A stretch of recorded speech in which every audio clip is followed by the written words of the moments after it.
Hello and welcome to Talking Point. My name is Neeraj Shah. Charlie Munger once said, all intelligent investing is value investing. Acquiring more than you are paying for, you must value the business in order to value the stock.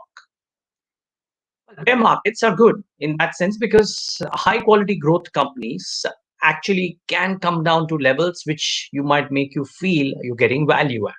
We can have a large sustained decline in quality for too many other sectors, but for financials. So the question is, when you're looking at the Indian context, not indeed looking at the global context, what should one keep in mind if there is a pullback in equities? What kind of businesses should you be monitoring so that you can figure out where is it that you should fish for value? Let's put that question across to Shiv Puri of TVF Capital, who joins us right now from Singapore to talk about all of this and more. Shiv, so good having you. Thanks so much for taking the time out. Thanks for having me, Neeraj. Pleasure is ours. Shiv, before I get down to the nuts and bolts of the conversation today, just wondering, are you indeed bracing for any kind of a pullback in equities? The last week had some telltale signs, right? There's one day of a pullback, yields are down, DXY is strengthening, gold is strengthening. Do you indeed try to make such macro calls? No, we don't.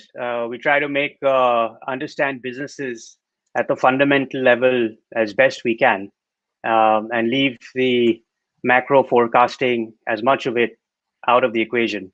I think the near term could bring out anything, but the longer term trends will probably lay out a better picture. Okay, so what are the longer term trends? Because I was looking at a note and we exchanged a couple of calls as well. And just putting my thought across to you, Shiv, um, if if indeed the if indeed the need for the investors is to park themselves in businesses which can create value over the long term, what are the key necessities? A runway for growth, long term conviction of the investor in that growth, and adaptability to change. Is that now a really big thing? Yeah, I think one interesting quote that comes to mind, and especially in these times, is that it's from Warren Buffett, who says that a great investment opportunity arises when a marvelous business hits a huge but solvable problem. And for me, we are in that time where there are some marvelous businesses which have all under the same problem of the pandemic, of COVID, which I think ultimately will be solvable. So I think the question really comes down to, what does he define as a marvelous business? And the way I think about it is a marvelous business, first and foremost, must have an element of high quality growth to it, which means the runway of growth should be very long. And this will be especially relevant when we talk about financial services. But that growth can come just because of underpenetration. It can come because businesses are early in their cycle. It can come from, as Amazon has shown, market share shift from in retail to online retail. So I think that's a very central element, high quality growth. The second is barrier to entry. A business must have some sort of a moat, and enough has been talked about that. So I don't want to get into what are the different elements of moat, but that is essential. Third element, which I think is as or if not the most important, is management. And it's not only just management from the point of view of what we describe as integrity. I think it's a little bit more than that. Management allows businesses to navigate turbulent times, and that tends to be the distinguishing factor between two companies. So we spend a lot of time on that, including trying to understand the DNA of the people at the top. I always believe that everyone has a motivation to do something. And so we try and understand the truth behind that. Are they looking to create a lot of wealth for themselves? Are they looking to, for fame? Are they looking to create a great institution? And I think all of those factors are very important, because that will enable them to do the fourth and final thing, which is adapt. As we know, any good businesses that has survived has a great ability to adapt to the changing times. So for me, these are the four criteria that come to mind. And as far as COVID's concerned, again, I think it's a solvable problem. Anyone who thinks that COVID's going to be with us forever is betting against human ingenuity, which is never proved to be right. Okay.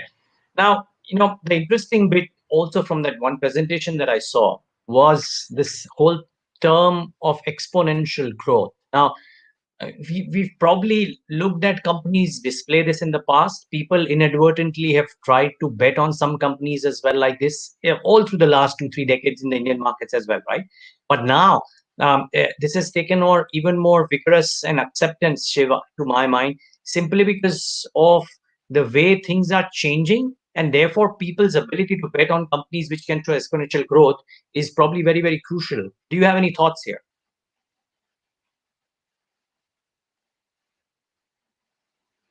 Yeah. So, what is happening is technology is fundamentally changing the way we live, work, and play. We know that. And I believe that companies fundamentally fall into three buckets. First are companies that are technology businesses. Second are companies that are beneficiaries of technology. And third are companies that are going to get hurt by technology. And if a company is not sure where it falls, then most likely it's going to be uh, in deep trouble as time goes on. Um, so we know that what is technology is not only being used to get closer to your customer, to build a more customer centric model, to enable new avenues of revenue growth, but also to help digitize your business and lower the cost of running your business. And as we are seeing in this times, you're looking at some of the best banks. I was on a call the other day with one of the banks who's talking about opening 15 to 20,000 checking accounts a day online during the lockdown. You look at life insurance policies that are now being sold online. So there are a lot of things that are moving on the technology curve, and I think businesses have to keep up to that as we move forward. Hmm. Do you find evidence of this within India as well, Shiv, when you look at the pond, or is this because almost everybody dismisses as innovation happening largely in Silicon Valley and US, and therefore that's where people should bet on. I mean, now this fad of investing in the global stocks has also started, which is not a fad, maybe it's a good thing, but I'm just saying. I mean, do you, as an investor, find such opportunities within India as well, scalable, led by technology, exponential growth, long runway, and good management? Yeah, so what we find is that there are very few, if any, companies directly in the technology space Yeah. of exponential growth. But the second bucket, which I mentioned, which are companies that can benefit from technology, I think there it depends on the individual company. And there are certain companies that are making a very rapid progress on that front. And some of them are in financial services. In fact, I think financial services offers a few names where they are benefiting quite dramatically from what is happening in technology. Wow. Okay, can we talk about that for a bit? Then we'll move on to how do you look at the Indian landscape vis-a-vis the global landscape to Shiv. Financial services, quite unlike 2019 or maybe the whole decade preceding that, is now a much hated term. Almost everybody believes that, or the conversation has moved from long-term growth to near-term issues which will cloud the horizon for as long as we can see. Do you differ? Yes, I think financial services has to be looked at over a longer period of time. Crises are not new; they have happened before, and there have been in the global financial crisis. It's very evident in India which were the few banks that bounced back really well and structurally built a much stronger franchise over the next 10 years. And it really doesn't take a whole lot to think through what some of those names will be today that will bounce back to get there.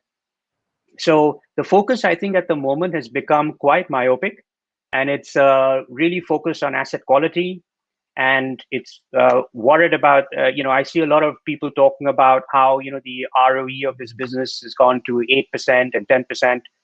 I think that's a very short-term view. That's looking at the FY21 numbers. Structurally, one needs to look at what is the ROA of the business, what is the ROE of the business. And I think structurally, if one were to look at some of these banks going out 2 or 3 years, and they're very few, I would argue that they are going to be probably higher ROAs than before for a few reasons. Number one is that there are going to be fewer competitors. I think there are a lot of NBFCs and quite a few even banks, whether it's public or small private banks, that are essentially going to be around if there's no mortality. But as we see in India, mortality happens very infrequently. But they're not going to be able to be in a position to lend. So competitive environment's going to go down. The second thing that we see is that some of the big high quality banks are seeing a flood of new CASA. So the low cost granular deposits, which I think is the central tenet of building a good financial institution, is benefiting them disproportionately. And the other few metrics that matter, which is risk management, capital adequacy, are things that I think the top banks in India are very well positioned for.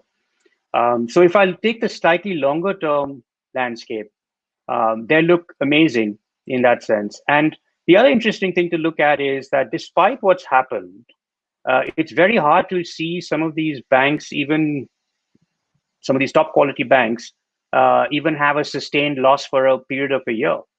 Even in a year like this, they might still, after taking the provisions that they do, not go into a big loss. Okay. Shiv, here are my questions. The the the issue of NPA or worsening is probably real. Now, one can I take on board your point that COVID-19 is not with us forever. This disruption is not with us forever. But is it possible to quite time how long will these issues last? And part two of the question is that even if COVID-19 solution is found, the headline before COVID-19 hit us in India was the shadow banking crisis, and that may continue to remain the headline. And in a more aggravated scenario, because of the uh, disruptions to business and salaries and whatnot. So why is it that things can't get worse before they can get better? And therefore, my question is not about the long-term viability of these businesses or the ingenuity of the promoters and the models, but the tactical opportunities that may come up if you are willing to indeed take that call. One of the first things that is important to look at, I think at this point for businesses everywhere, is number one, will they survive? That's the first element. And the second thing is, if they survive, will they emerge stronger or weakened? That's the second. I think if the criteria for both is that yes, and emphatically yes, then getting the right timing on these is going to be virtually impossible. I mean, we all know that's not going to really happen. Undoubtedly, because of the moratorium that's been offered, right now those rates are high, and so there is a sort of a linear extrapolation of that we will see, defaults pick up in line with that. But I don't think that is likely to be the case. Undoubtedly, we'll see higher NPAs.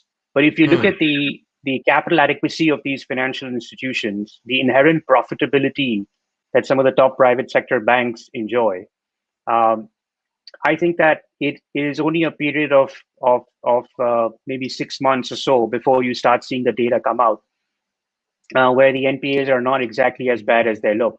The one other thing I'll point out in banking this time is that the consumer, and I know there's a lot of talk about how the consumer is going to be in a very bad shape. There's going to be mass defaults of unsecured personal loans and things like that. I have a slightly different view. There is definitely going to be some pain. But this time around, unlike 10 years ago, the consumer actually cares about his credit scores. And the reason he cares about, she cares about their credit scores is that if you get a poor credit score today in India, you're essentially locked out of the online economy. You don't have a credit card, you can't, or a debit card, or you don't have any access to credit. You cannot order things online. You cannot buy anything on credit. And I think people, especially the next generation, they really care about things like that. So, we'll see how that plays out. We're also not seeing any mass scale layoffs in the affluent or the middle class as yet. That's happened that would impact salaries in a material way. So we'll see how some of that plays out. But my sense at the moment is that the fear is much more than the reality. Okay. Now let's try and marry your criteria for finding characteristics which could lead to exponential growth into this theme shift. One, let's assume for a moment that your hypothesis of how this will play out is correct. Now marry that with the idea of finding great compounders and how do financials or any of the financials that you're talking about fit. The runway for growth is there. The size would be there for them because others will go away. What else fits in the bill? I think the important element for some of these banks, if they've got the basics in place, like a solid funding franchise, understanding risk, capital, let's say all of that's in place, then the key differentiator will become how they leverage technology. I think the sooner people realize that, the faster they'll be able to scale. We have a NBFC in the consumer lending space, as we know, which has become very large, which is Yeah. essentially a cloud baby. The entire business model is on the cloud. And what that does is not lower cost, but what that does is it's able to analyze data at a much faster and much more sophisticated way than any of its competitors. And as a result, in a very short amount of time, it's built a franchise of 40 million customers. Um, Scalability will come for banks in how they think about engaging with the customer. So whether that's through new product lines, new areas of generating fees, um, lowering the cost of opening an account. And we're seeing the early benefits on the cost side for private sector banks, and I think more will come. You're seeing some of the top private sector banks have their cost to income ratios down by 400-500 basis points over the last 5 years, and I think that trend's only going to continue um, further on. So while these are not quote unquote technology companies, they can certainly use technology to help grow their business disproportionately. Yeah, as I think the management of HDFC Life once told me in the interview that they are a tech insurance company. I mean, fintech, tech insurance, tech this, tech that has become the nature of things right now. Shiv, so therefore, one last question on financials because it's such an important part of our listed space. Would you, if indeed for whatever reason, the overall weightage of the financials stays here or drops a bit further as well? Would you actually go contra and not necessarily get married to the weight? I'm not saying that you anyways try to do that in your portfolio, but just play along with me. Would you be comfortable upping the weightage in your portfolio for high quality financials compared to the average weightage that large indices, global or domestic, would give them? Yeah, I think the way to achieve uh, significant alpha in any market is to be concentrated in a select few companies.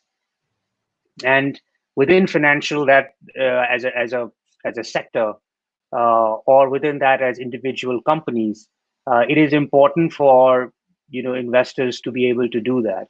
So the challenge comes in identifying these companies that meet the criteria, and that involves developing a history with them, an understanding of how they operate and what they're going to do in the future. But I think one should be perfectly comfortable being able to do that. And I think these are periods of opportunity, because while everybody's focused on reading the headline and trying to discern the moratorium number for this month and next month, they're forgetting the inherent strength of these businesses. And I don't buy for a minute that any uh, person can say that financial services as an industry is becoming irrelevant. I think financial services is the heartbeat of any emerging country, and especially India. We cannot have a vibrant economy without a vibrant financial services sector, as we've experienced in the last 4 or 5 years. Yeah. Okay. So having established that, let's try and move on to one other aspect, Shiv. We started the conversation saying that people should learn how to value businesses. But as all of us will find in almost any market scenario, there are value businesses available. there are value traps available. When you go out investing, how do you distinguish between the two? What tools do you use? And would you be able to give us maybe an example of uh, high quality businesses, some of which have become value creators over time, or some of which over the last 5 years or 5, 6, 7 years have actually proven to be value traps? Why have both the sides done what they have done? Yeah. I think the first thing I'd like to share is that there is sometimes a policy that value investing means buying low PE stocks or buying low price to book stocks. And I think that is something that one needs to be very clear on. Value investing is essentially buying a stream of cash flow or a stream of earnings out in the future. It doesn't really talk about the PE multiple at the moment. Because, for example, I believe that the most mispriced asset in equity investing is a company that has a very long duration of earnings growth, of high quality earnings growth. It is consistently underpriced in the equity markets.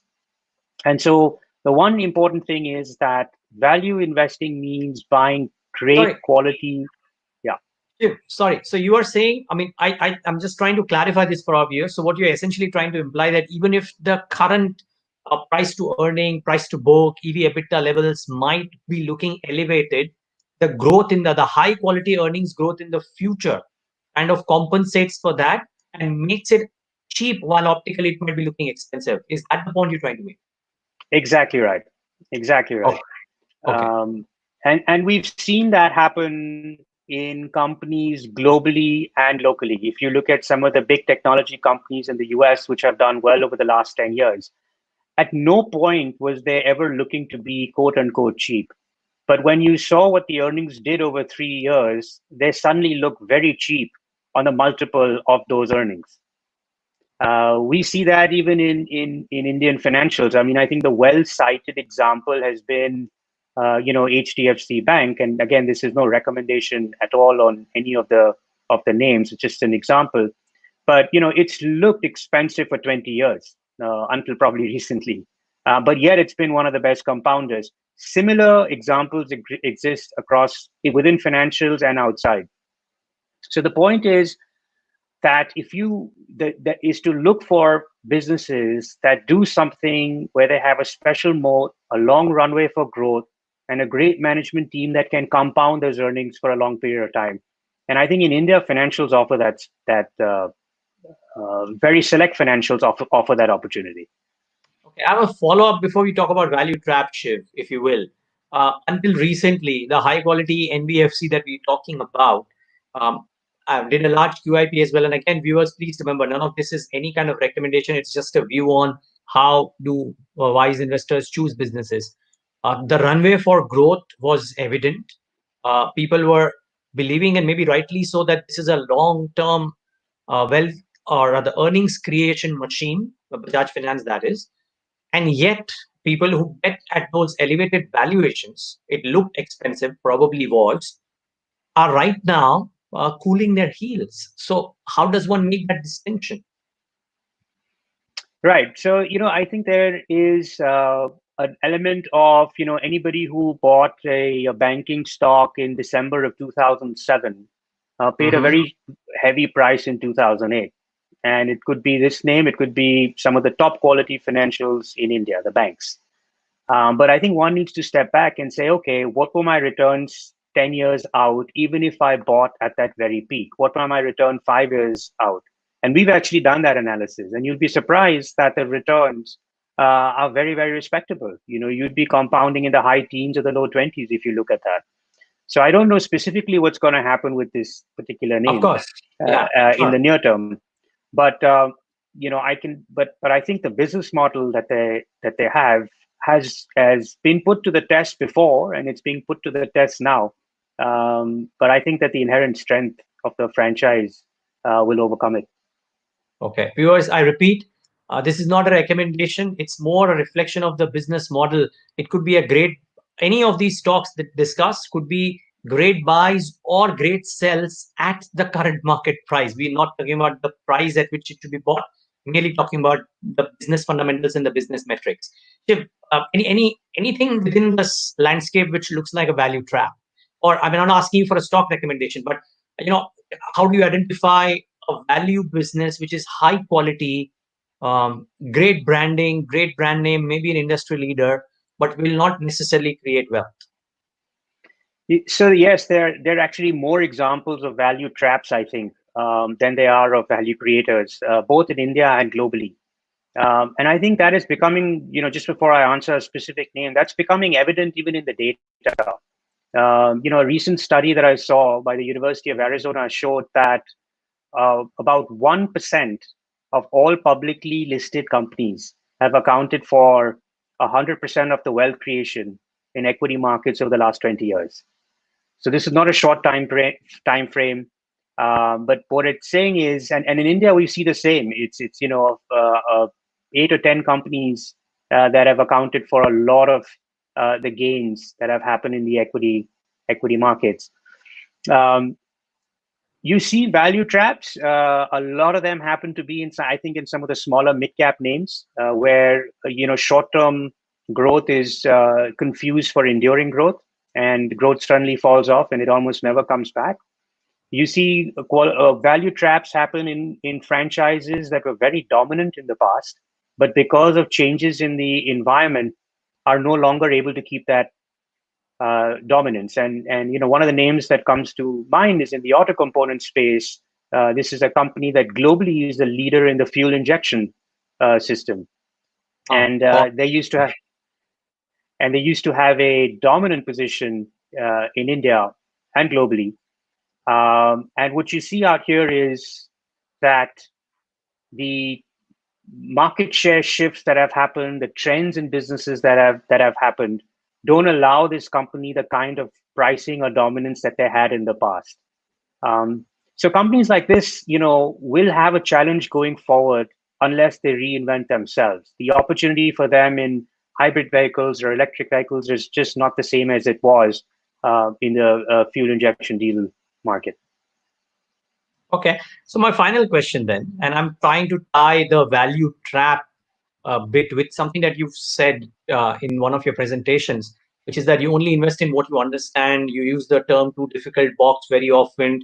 So my question is, which of the recent rage sectors in the market fall into the bucket of either earnings having a short-term bump up but may cool off, or are in the too difficult box, and you are happy to miss them because there are, I mean, every investor doesn't need to invest in every difficult business. I mean, there's pharma which is suddenly leapfrog to the center of everybody's attention. Specialty chemicals has been the rage now for the last 2-3 years, and everybody says that this is the next sector to bet on. Anything within this recent sectors which you are happy to give a miss, and why? Yeah, I mean, I'd almost answer that question as exclusion. And so we're really focused on financial services, consumer, and services businesses in general. I think the areas that I've avoided are really very highly capital intensive businesses in India or elsewhere in the world, in Asia, or anywhere else in the world, capital intensity. Um, there are a lot of businesses, industries, whether it's real estate or aviation or metals and mining, that one doesn't really have a view on how things are going to play out. And that now can be extended to a number of other businesses, because I like to now divvy up the world with COVID impacted businesses and lockdown impacted businesses. The lockdown impacted businesses will come back, but the COVID impacted businesses, I think, are going to structurally be challenged going forward. Interesting. Well, maybe that conversation for a month and a half or 2 months or 3 months down the line, because then we'll might have some more clarity. But yeah, this could be a next topic of discussion, Chip, when we talk lockdown versus COVID and which businesses could come back and which won't. But for today, uh, thank you for joining in on Talking Point. Thank you for having me, Neeraj. Pleasure is mine. And viewers, thanks for tuning into this edition.